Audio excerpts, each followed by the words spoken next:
men, right? And to do manly things. I think that that's something that's very important. Whether and then we also talked about in the midst of that, we also talked about what is it that is manly, or what is it that is considered manly. And one of the things that I told you all is that whatever is manly is whatever it is you as a man choose to do, whether that's cooking, baking, fishing, hunting, playing sports, knitting. It doesn't matter. If you as a man choose to do it, then that is what is considered manly. All right.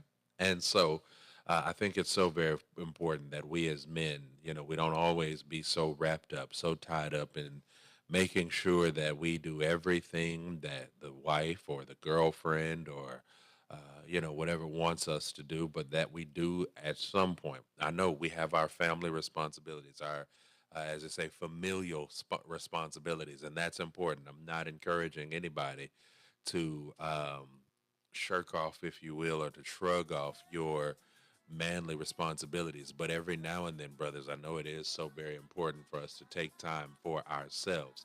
I know that it is so very important for us to take time to make sure that we are healthy and that we are good and taken care of. So I definitely want to encourage you all to make sure that you are doing your part. All right, that you're doing your part to be as healthy as you possibly can be. All right. So we talked about that. We also talked about what is considered manly. I told you that it's manly to share and to show and to allow others to express emotions for you, about you, and around you. So many times, as men, we have been told that we should not, cry, we should not hug, we should not express love or these other feelings or emotions. But I want to share with you, and I want to tell you, just as I have already, that it is indeed manly for us to do these things. If we decide we want to show love for somebody or express our love, it's manly, right? If someone just decides or tells us that they want to show their love and appreciation for us, it's not that we're weak if we allow them to do this or share their love. No, it's perfectly fine. It's perfectly healthy and it's perfectly manly. I also shared with you that one of the other things that I know to be manly is when we take care of ourselves. It is absolutely manly for us to take care of ourselves, to go see the doctor, and to tell somebody close to us what's going on with us. I shared with you all about the passing of my father.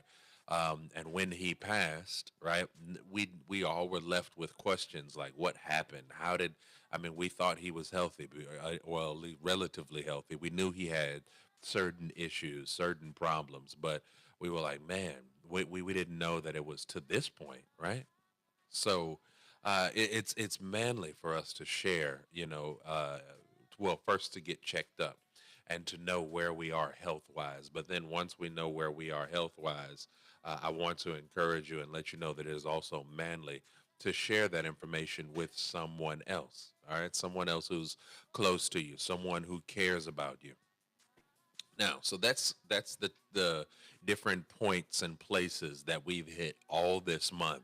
And as we close out this month, in our man to man segment, and next month we'll pick up a brand new topic during our man to man segment. But as we close out this month talking about space to be a man and to do manly things, I want to close it out with this thought, and I want to share this with you.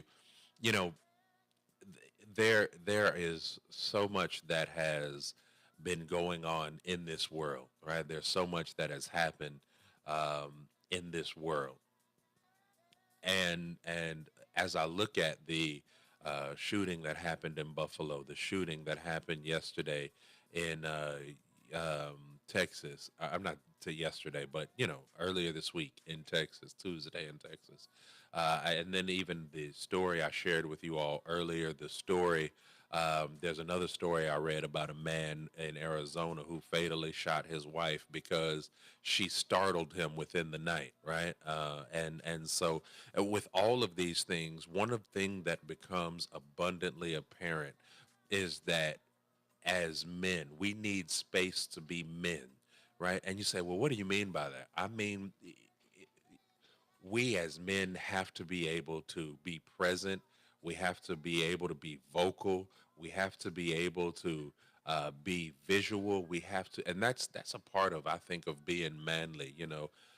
When I look at even in nature, right, and I look at the male lion, he's always around. He's always present. He makes his force known or his voice be known, and he may not always go out and do any of the hunting. He may not go out and do all that, but his presence is definitely felt. And so many times as men, we have lended ourselves or given ourselves over to silence, right? We have been silent for far too long in our homes, in our marriages, and our families have suffered because of it. And so when we talk about space to be a man, sometimes they say, oh man, we don't need you to do all that because when you start talking, you start, raising sand, you do all that. But brothers, there has to be a way for us to be men, right? To express how we feel, to express what's going on, to discipline, our children, and to share our disapproval about certain things without us, getting too belligerent, without us cursing everybody in the house out, without because see, here's the thing that I recognize: the voice of a man is so very, very powerful, right? It's so very, very powerful. And if a man could just stand up and say, "Hey, we're not gonna have that in this house. You gonna act right. You're gonna do this. You're gonna go to school. You're gonna do what's right. And teach our younger generation, our boys, how to stand up for themselves without becoming violent. How to, you know, all these different things. That's a part of being a man, and we need space for men to be men in the homes, for men to be men in their families. And I understand that for far too long there have been far too many women who have had to be both mama and daddy. And while that is not always on you, ladies, that is a reflection upon us most of the time. And I need your brothers to hear me, that we have to take back our place of authority, our place of power.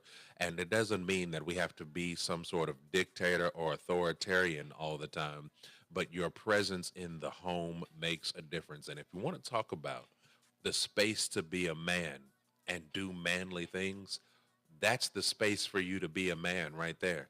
That's the space for you to do whatever it is that is manly, is in your home, right there with your family. Because I promise you, I promise you, it makes all the world of a difference. Go back and look at folks like Venus and Serena Williams, who, although their father was not perfect by any standard or any measure, right? But Venus and Serena, because of the presence of their father, and I'm not negating what their mother did, because their mother did put in some good work with them as well. But because their father pushed them and mentored them and made sure that they had the best, and he was present in the home, whether it was in a good way all the time or not, he was present. Look at the difference it's made in their lives. I was reading a story, even, or listening, or actually watching an interview. This was an interview I read. About Kelly Rowland, who is a secular artist. She was with Destiny's Child, if you know anything about them, that group from back in the day. And she talks about how her reconnecting and building a relationship with her father has helped to set some standards and build up some things within her.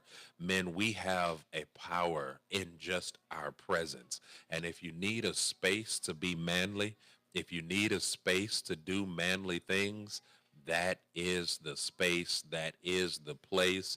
And I want to encourage you to utilize that space and that place and be as manly as you want to be or can be in that space without being overbearing, without being, uh, yeah. Y'all get what I'm saying. I think I done drove that point home enough. All right.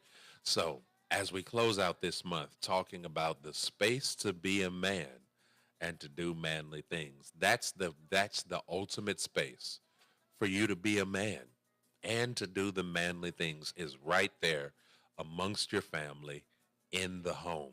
And I want to encourage you, brothers, make sure that you let your presence be known, your presence be felt uh, in your own family, in your child's life. And even if you and your child's mother is not are not together, you still can make your presence known in that child's life. Y'all don't have to be together for you to make a difference in the life of your child.